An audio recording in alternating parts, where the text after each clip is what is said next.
Guys, for today's video, hindi naman lahat sa atin ay na-approve talaga kagad with Atome. Alam natin na si Atome, yung Atome card nila is helpful naman talaga yan. Kasi 'di ba, mabilis mag-increase ang credit line natin kay Atome. At the same time, yung biggest feature nila is pwede mong gamitin yung Atome credit mo at hindi mo kailangan magbayad ng interest as long as mabayaran mo ang lahat ng pinurchase mo in full by your due date. Diba? Yun pa lang ay napakagandang benefit na may offer sa atin ni Atome. Yun nga lang, kasawi ang palad, hindi naman lahat ay nabibigyan ng opportunity para ma-approvean ng Atome card. So, in this video, may sasabihin ako sa inyong paraan para ma-fast track nyo at makakuha kayo ng higher chance of approval sa Atome card. So, sure proof ba to?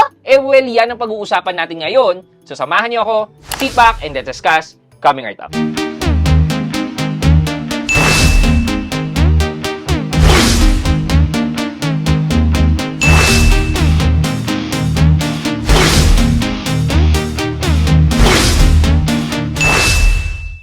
Hi guys, this is Pat and you're in Pat Quintos Review TV.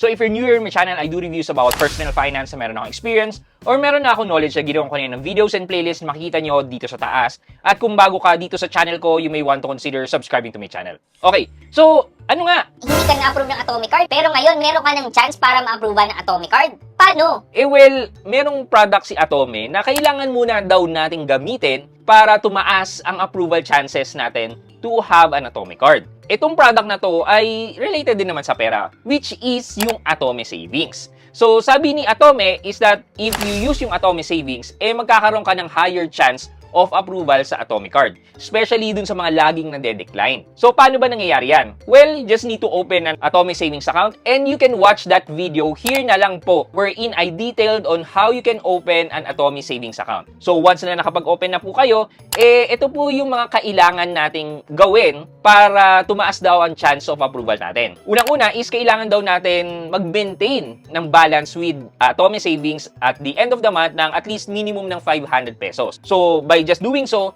tataas ang chance mo na ma-approve ng Atome card. In case naman na gusto mong ma-fast track daw ang pag-a-approve sa'yo ng Atome card, ito naman daw ang gagawin mo. Kailangan mo lang mag-deposit ng larger amount. Ito nakalagay dito, nasa 10,000 pesos. So if you do so, then mapapabilis na ito yung pag-offer sa inyo ng option to apply for Atome card. Thus, ito daw ang magiging gateway mo to get an Atome card. I-discuss muna natin yung features ng Atome Savings. Kasi syempre, maglalagay tayo ng savings natin dito, pero hindi natin alam kung Baka naman may maintenance fee yan, or iba't ibang fees, etc.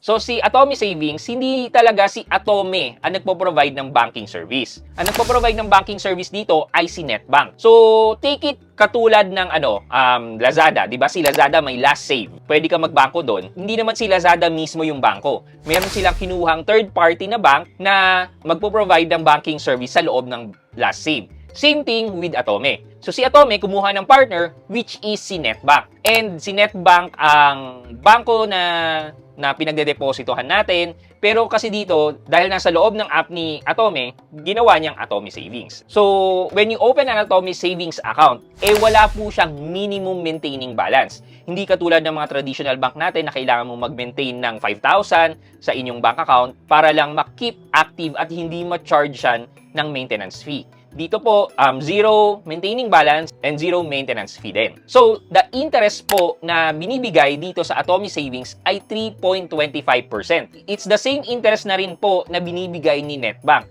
And actually, hindi lang po si Netbank, pati po si Maribank, 3.25 na lang din. So, parehas na po sila in terms of interest. Pagdating naman po sa transfers, well, currently ngayon, as of this date, si Netbank po ay free po ang InstaPay transfer. Pero hindi siya na-carry out dito sa Atome Savings natin na kung titingnan natin, meron pong 10 pesos na InstaPay charges. So yeah, medyo yun nga yung nakaka-turn off dito dahil may bayad yung transfer fee.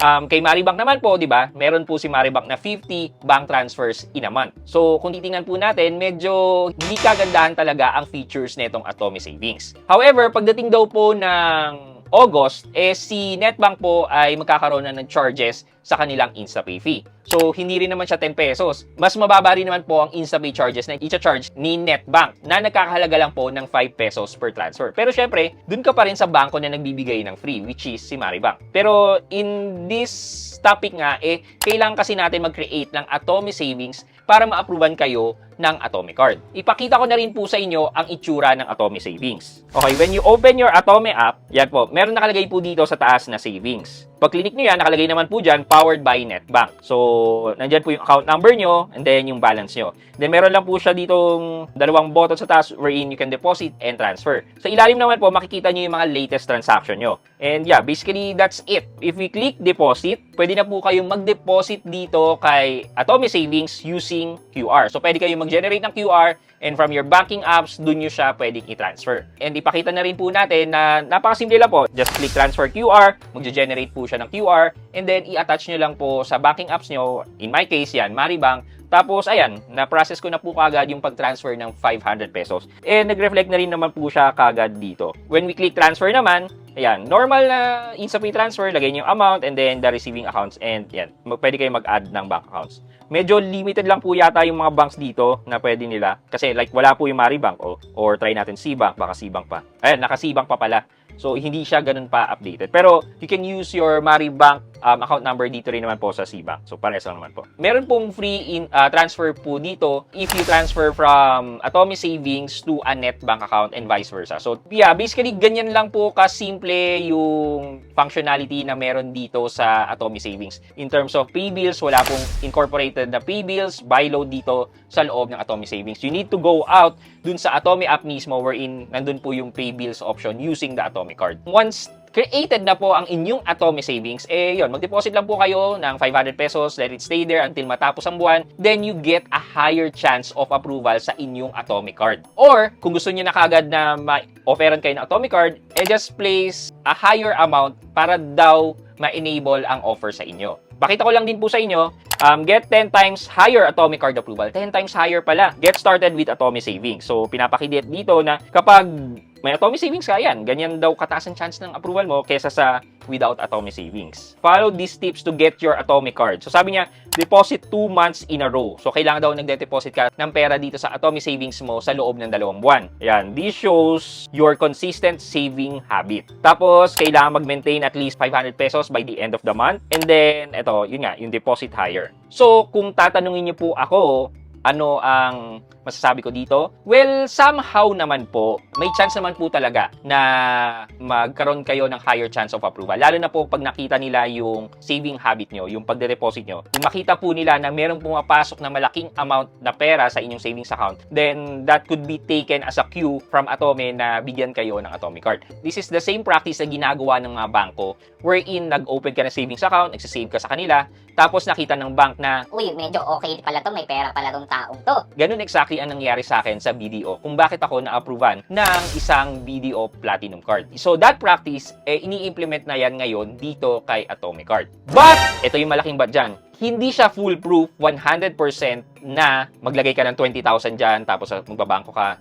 Pag nagawa niyan, hindi siya foolproof. Bakit? It is because may ibang factors pang kino-consider. Especially yung credit score natin. Additional factor lang tong savings pero hindi siya yung pinaka-determining factor to give you a card. So, yun yung disclaimer ko sa inyong lahat. Pag-isipan nyo munang mabuti, i-assess nyo yung sarili nyo. Kasi, what if kayo mismo, alam niyo sa sarili niyo na marami kayong utang, marami kayong tinakasan na utang, hindi kayo nagbabayad. Pero ngayon mag-a-apply kayo dahil nakita niyo na higher chance of approval, maglalagay na kayo ng malaking pera dyan, pero bagsak pala ang credit score niyo. Kung ganun ang senaryo, hindi kayo ma-approvean kahit maglagay pa kayo ng ganyang kalaking deposit. Still, kailangan pa rin natin i-manage ang credit score natin and additional pogi points na lang tong pagkakaroon ng savings account. Okay, for our question of the day. Kayo ba, kung ganito yung nakita nyong offer sa inyo, mag-open daw kayo ng savings account to get a higher chance of approval, pero alam nyo naman sa sarili nyo na mapangit ang credit score nyo, would you still go and do these things para makapag-apply ng Atome card? O wag na lang kayong umasa? Ano sa tingin nyo?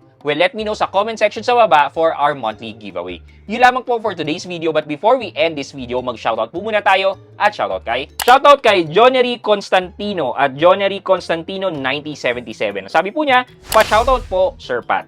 Kay Sir Jonery Constantino, shoutout po sa inyo and thank you so much po sa patuloy na panonood at pagsuporta sa aking mga videos at ang aking channel. Maraming salamat po. I hope you can like this video, leave a thumbs up, and if not, wala namang problema dyan, but continue to support me by subscribing to my channel by clicking the subscribe button and also the bell button sa tabing subscribe para makareceive kayo ng latest notification sa lahat ng upload ko. Again guys, this is Pat Quinto and you're in Pat Quinto's Review TV. Bye-bye!